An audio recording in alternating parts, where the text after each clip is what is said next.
Hello and welcome.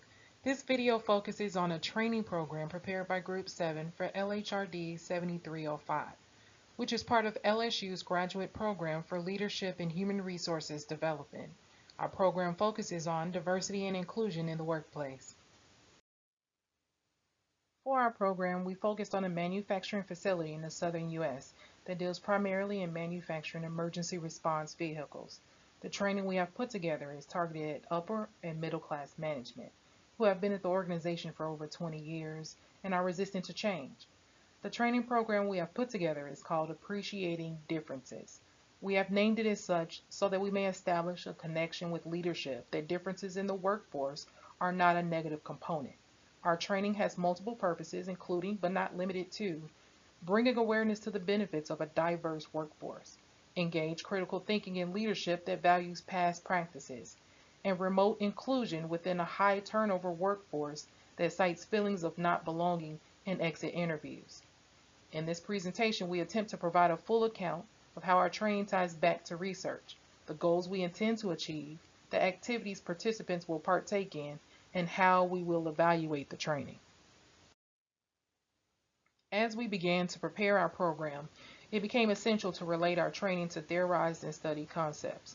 The sources, theories, and concepts evaluated are necessary in order to provide an effective training program. Appreciating differences requires a framework that is influenced by many scholars in the fields of diversity, equity, and inclusion.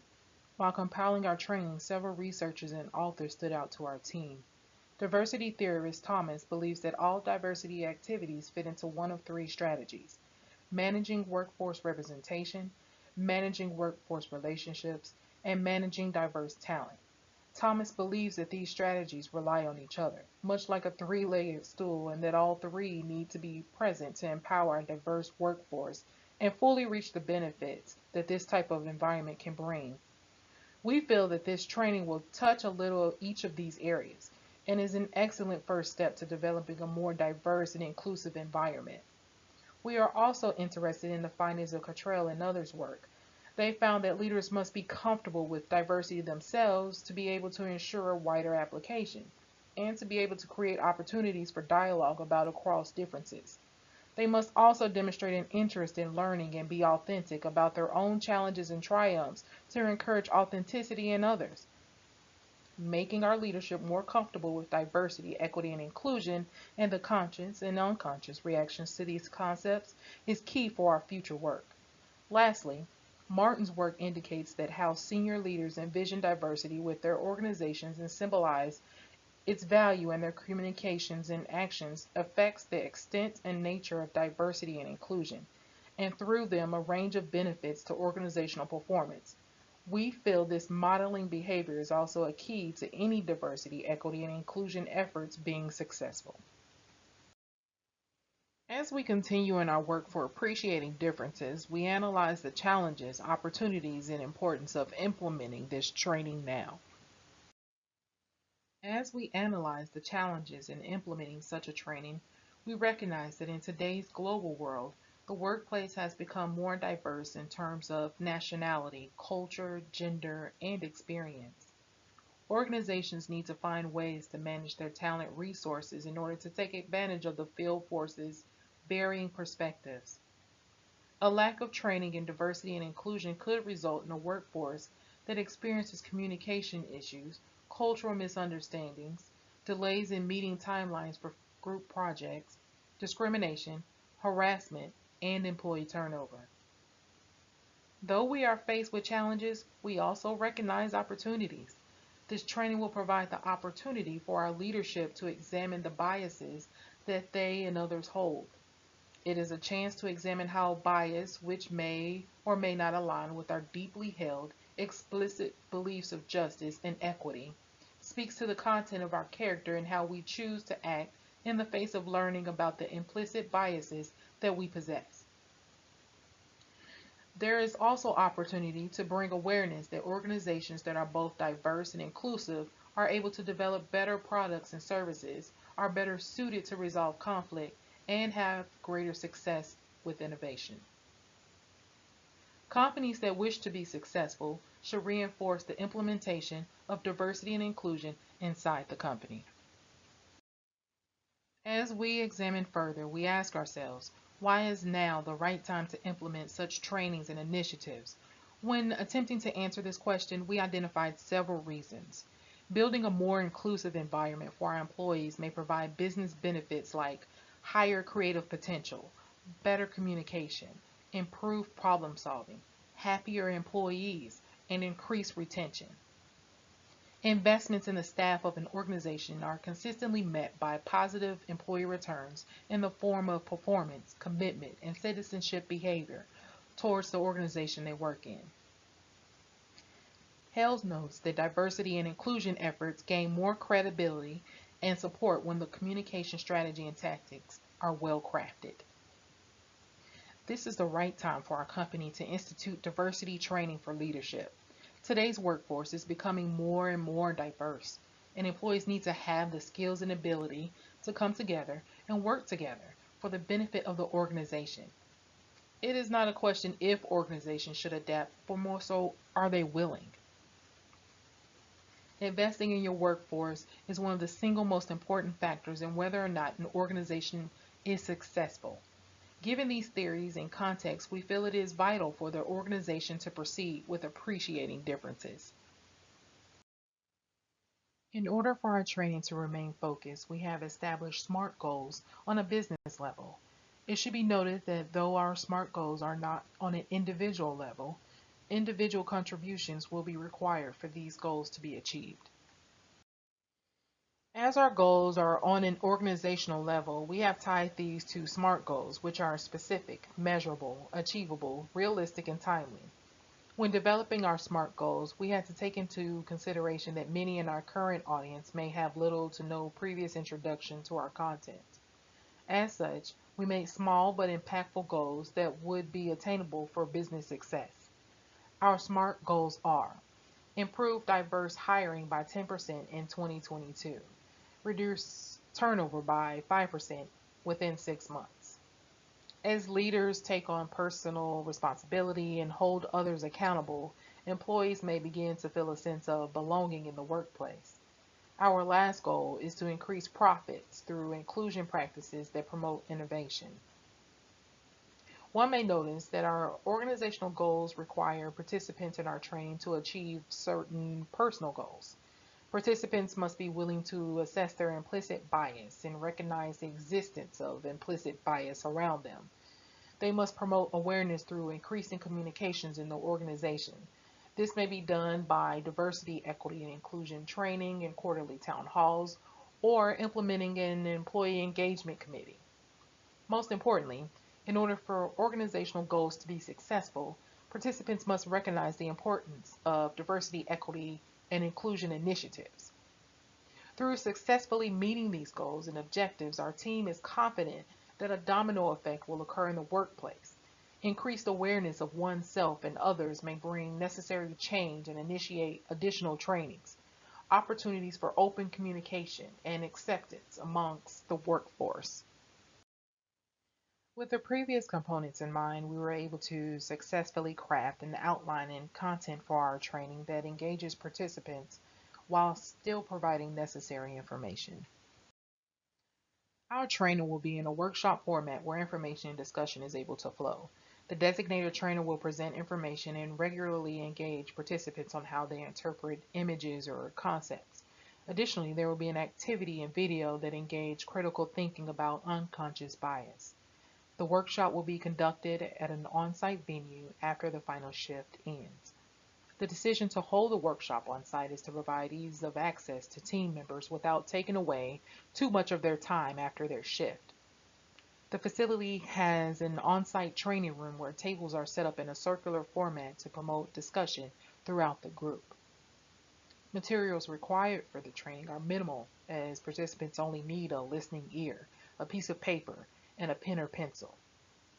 Instructors will have their presentation displayed on the projector, and a whiteboard will be used where they can write ideas given by the group about how to promote diversity. Shown here is the introductory slide of appreciating differences. Participants will get their first glimpse of what diversity in the workplace is.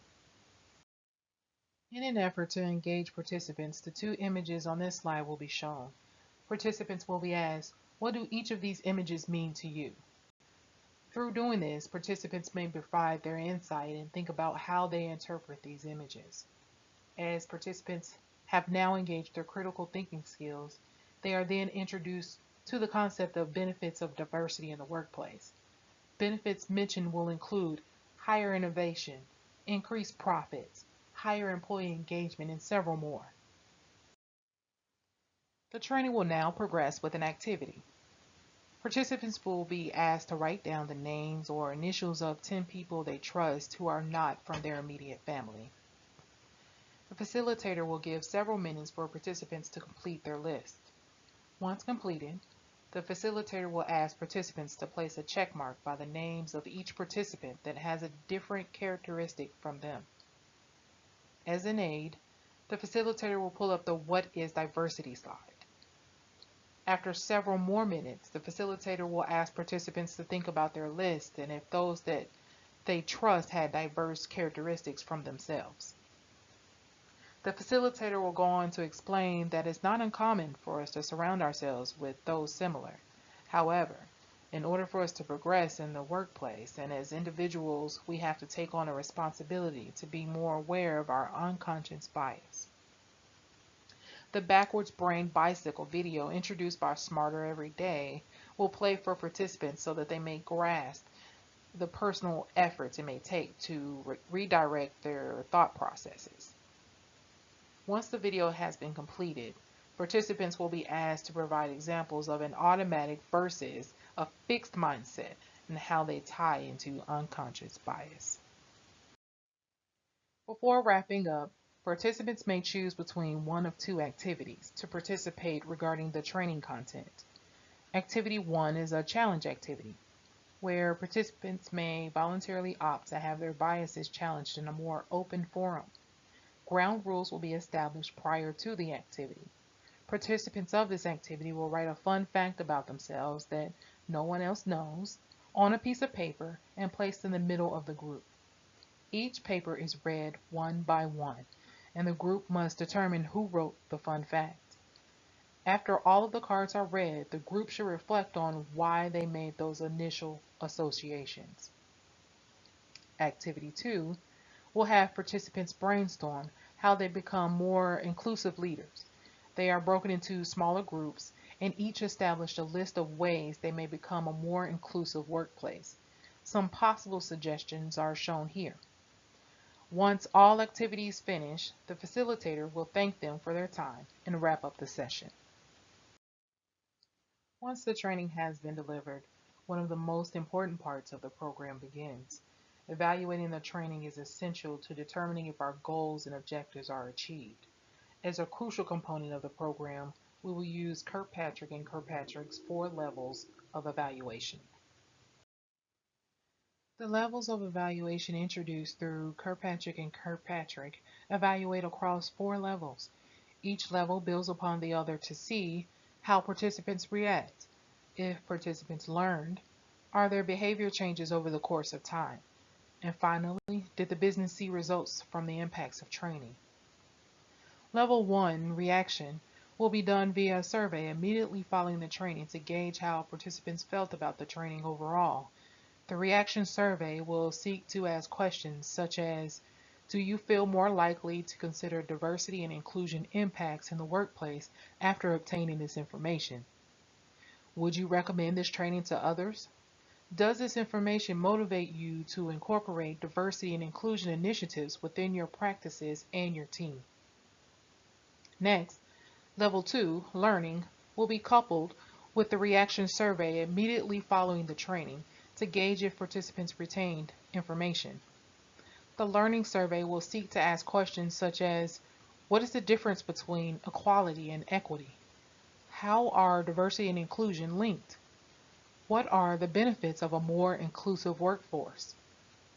With Level 3, behavior, will be an evaluation done over time to see if learning manifested into a behavioral change. Components of Level 3 will include spot interviews with subordinates and colleagues that gauge if participants have begun exhibiting a change in behavior, and observation in the work environment with trainers. Level 3 evaluation will be conducted 3 times over a 6-month period so that we may obtain a deeper understanding if the training provided lasting results. Finally, Level 4 results will be a cooperative process where trainers and management look at if how the business has evolved since the training was conducted. Levels 1 through 3 are on the individual participant level and are necessary for a successful Level 4 to be possible. By using the 4 levels of evaluation, we will be able to fully analyze if both goals and objectives are achieved. Thank you for joining us today as we walk through appreciating differences and how it came together and how it will be evaluated. The compilation of our presentation today would not have been possible without the contributions of those listed here. Additionally, we have utilized graphic resources to promote your engagement today. We hope you have enjoyed our presentation. Thank you.